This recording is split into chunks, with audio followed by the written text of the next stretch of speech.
Card রয়েছে কলকাতায়, account ফাঁকা হচ্ছে চীন থেকে। টিভি বা খবরের কাগজ খুললে একের পর এক জালিয়াতির খবর। রাতের ঘুম উড়ে গিয়েছে সাধারণ মানুষের। আপনার কার্ড সুরক্ষিত তো? এখনই চেক করে নিন ব্যাংক ব্যালেন্স। পাশাপাশি কার্ড জালিয়াতি থেকে বাঁচতে খেয়াল রাখুন এই বিষয়গুলি। সবসময় কার্ড রাখুন সুরক্ষিত জায়গায়। টাকা তোলার মেসেজ অ্যাক্টিভেট করুন মোবাইল ফোনে। টাকা তোলার পরই এসএমএস মিলিয়ে দেখুন। পাশাপাশি নিয়মিত ব্যাংক স্টেটমেন্ট পরীক্ষা করুন। অজানা লেনদেন নজরে পড়লেই তা জানান ব্যাংক কর্তৃপক্ষকে। অনলাইনে কেনাকাটা করার আগে দেখে নিন সাইটটি নির্ভরযোগ্য কিনা। অনলাইনে কার্ড ব্যবহারের ক্ষেত্রে নিয়মিত পাসওয়ার্ড বদল করুন। দোকানে কার্ডে কেনাকাটার সময় পিন নম্বর টাইপ করুন গোপনে।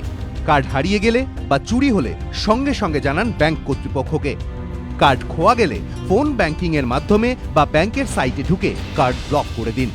দেশে ইতিমধ্যেই ব্লক করা হয়েছে 32 লক্ষ ডেবিট কার্ডের লেনদেন। এর মধ্যে রয়েছে স্টেট ব্যাংক অফ ইন্ডিয়ার মতো রাষ্ট্রায়ত্ত থেকে এইচডিএফসি, আইসিআইসিআই, অ্যাক্সিস, ইয়েস ব্যাংকের মতো বড় বড় বেসরকারি ব্যাংকও। এই প্রেক্ষিতে এসবিআই কর্তাদের পরামর্শ, অ্যাপে দেখুন একটা ফাংশনালিটি আছে সুইচ অফ অ্যান্ড অন। আর সেই সুইচ অফ অ্যান্ড অন করে আপনি যখন, যেরকম আমরা এখন এখানে আছি, আমাদের এটিএম কার্ডের এখন প্রয়োজন নেই।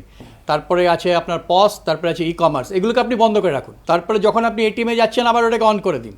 যদি আপনি কোনো একটা ট্রানজ্যাকশন করছেন, কোনো দোকানে ডেবিট কার্ডটা ইউজ করতে হবে, তখন আপনি দুটোকে বন্ধ রেখে শুধুমাত্র আপনার পসটাকে অন করুন। বা অনলাইনে কোনো একটা টিকিট কাটতে হবে, তখন এটিএম বন্ধ রাখুন, পস বন্ধ রাখুন, শুধু ই কমার্সটাকে অন করুন। কার্ড জালিয়াতি রুখতে এটিএম ব্যবহারের ক্ষেত্রেও বেশ কিছু সাবধানতা অবলম্বন করতে বলছেন বিশেষজ্ঞরা। সম্ভব হলে নিজের ব্যাংকের এটিএমই ব্যবহার করুন। এড়িয়ে চলুন রক্ষীবিহীন এটিএম। এটিএমে টাকা তোলার সময় পিন দিন হাত ঢেকে। খেয়াল করুন এটিএম কাউন্টারে আলাদা কোনো যন্ত্র লাগানো আছে কিনা।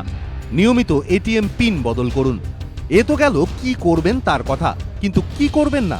বিশেষজ্ঞরা বলছেন অপরিচিত কারোর হাতে কখনো কার্ড দেবেন না।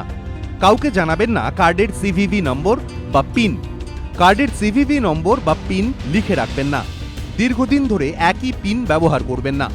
অনলাইনে কেনাকাটা করলে সাইটে কার্ডের তথ্য সেভ করে রাখবেন না। অচেনা সাইটে ঢুকে কার্ডে কেনাকাটা করবেন না। কোনো সাইটে অটো পে অপশন অ্যাক্টিভেট করবেন না। ইমেল বা এসএমএস এর উত্তরে কার্ডের তথ্য লেনদেন করবেন না। কথায় বলে সাবধানের মার নেই। সাবধানতাই সুরক্ষিত করতে পারে আপনার কার্ডকে। এবিপি আনন্দ।